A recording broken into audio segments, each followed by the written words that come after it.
Moi, je dirais qu'on a peut-être eu les situations les plus franches, avec la barre transversale de Roland, l'arrêt de classe mondiale de Mandanda sur Ounas.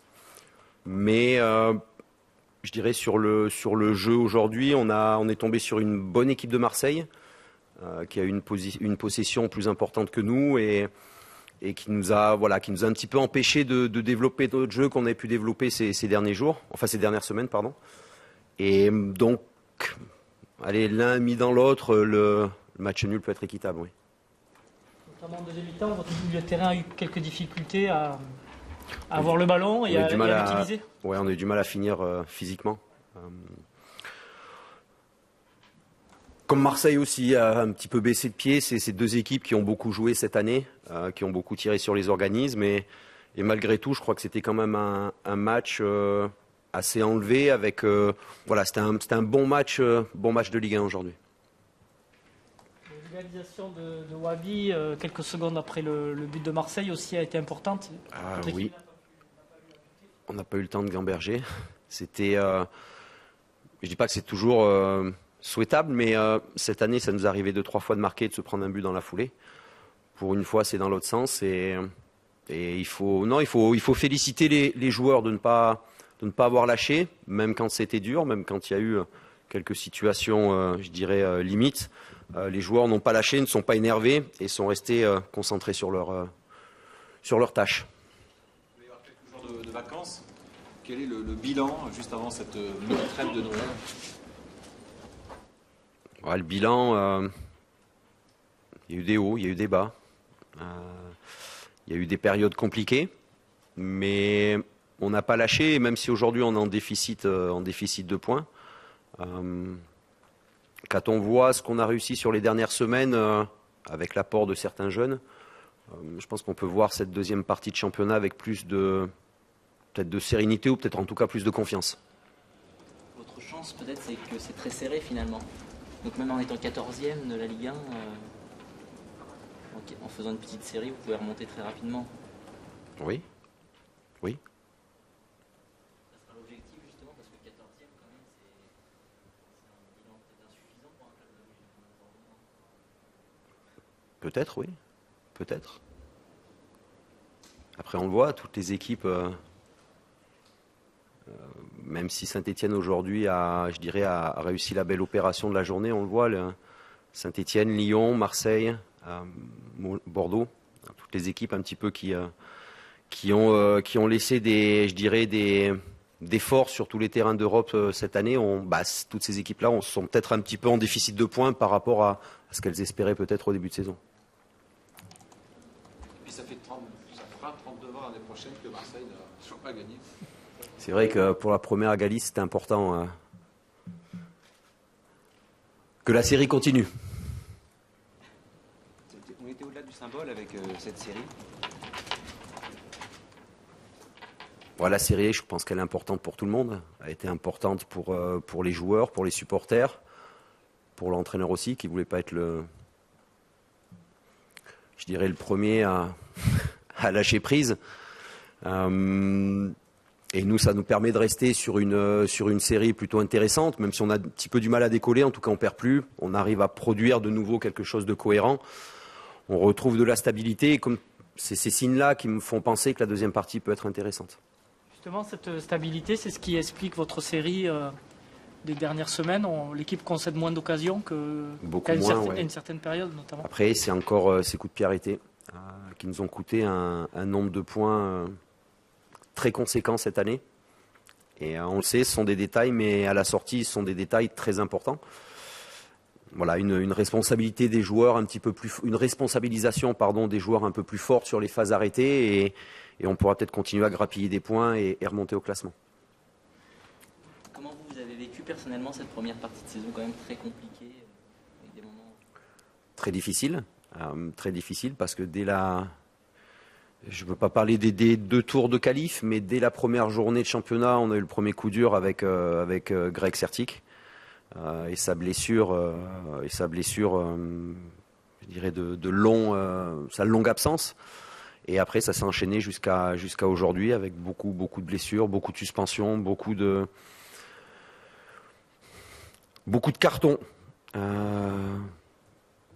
Sorti pour moi très facilement, mais c'est comme ça. Donc moi personnellement, j'ai eu aussi la sensation d'être un petit peu toujours être dans l'obligation de m'adapter un petit peu à ce qui passait, à subir un petit peu les choses parfois.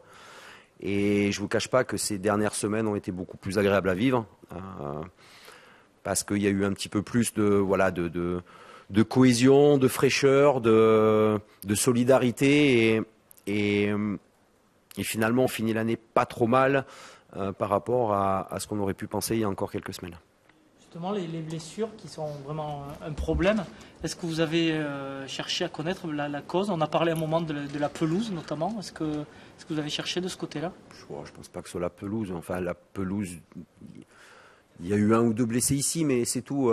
Donc je ne pense pas que ce soit la pelouse d'ici. Après, si vous avez 5 croisés dans la même année, ou si vous avez 25 claquages, vous pouvez peut-être vous dire il faut remettre aussi en question ce qu'on fait à l'entraînement, les contenus de séance, mais nous, nos blessures sont 2 aux adducteurs, 3 aux genoux, 2 à la cheville, 2 aux pieds. Donc, on mettra ça sur le compte de la fatalité. On peut s'attendre à un uniquement là, pendant cette trêve? Oui. Des arrivées, des départs.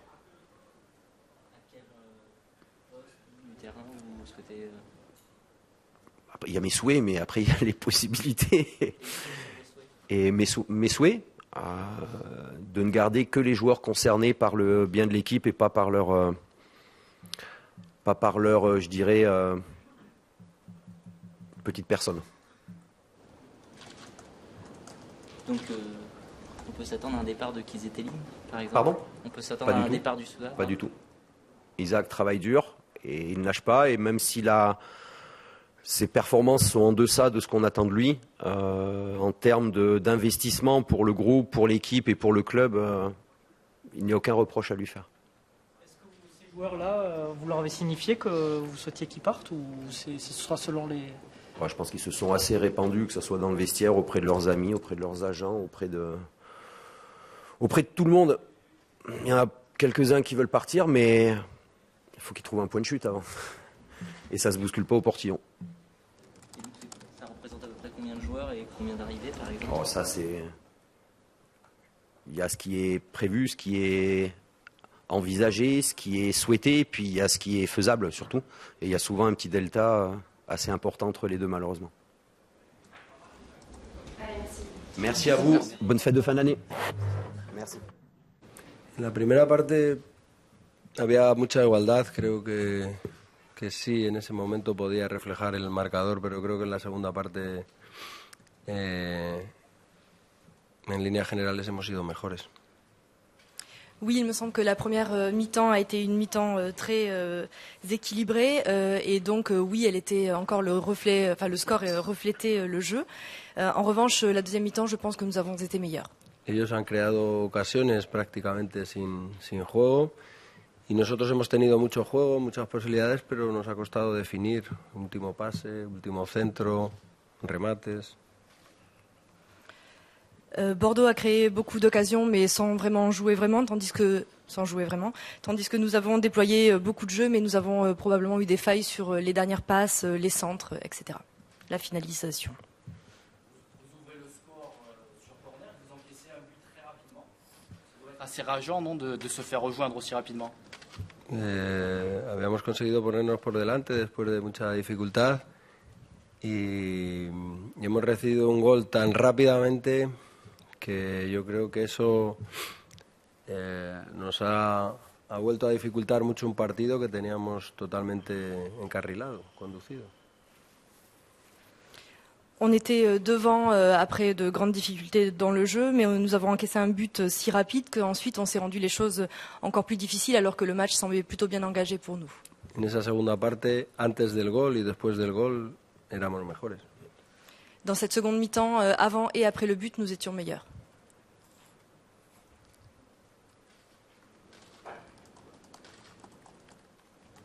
Quel bilan vous faites de cette première partie? El balance de la primera parte de la temporada. El balance de la primera Hemos ido sorteando, librando muchas dificultades. Lógicamente Marseille, Olympique de Marseille tiene que estar más arriba, pero creo que el equipo ahora está mucho más estable, es mucho más reconocible.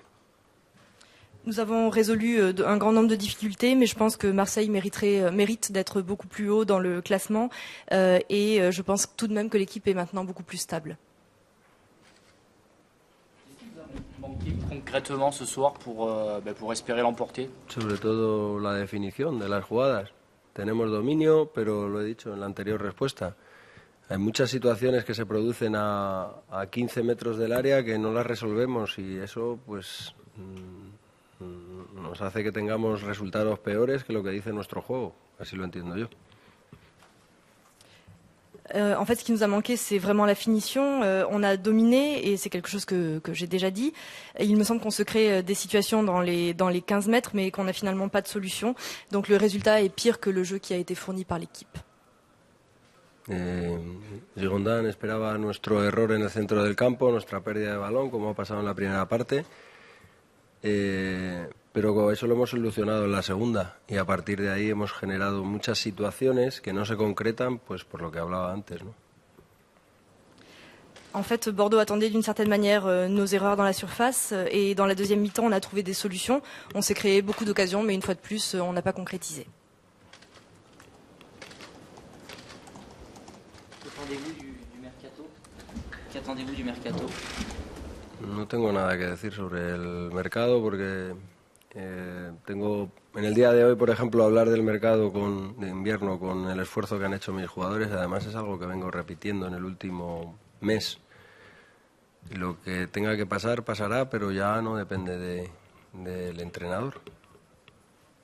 Je n'ai rien à dire sur le mercato, j'en ai déjà parlé. Je pense qu'en plus, parler du mercato aujourd'hui avec l'effort fourni par mes joueurs, c'est peut-être un peu indélicat. Ça fait un mois que je le répète, ce qui doit se passer se passera.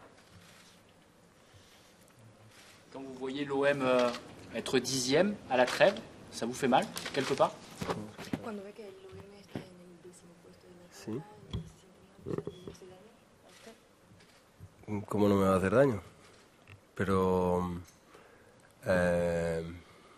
yo sé que ustedes miran mucho los resultados y yo también, obviamente, pero yo también miro cómo juega el equipo y desde el primer partido que llegamos, a pesar de la victoria, al día de hoy creo que hemos avanzado no solo en la clasificación, sino en la sensación. El equipo creo que es mucho más equipo ahora y sorteamos muchas dificultades, muchísimas, muchísimas.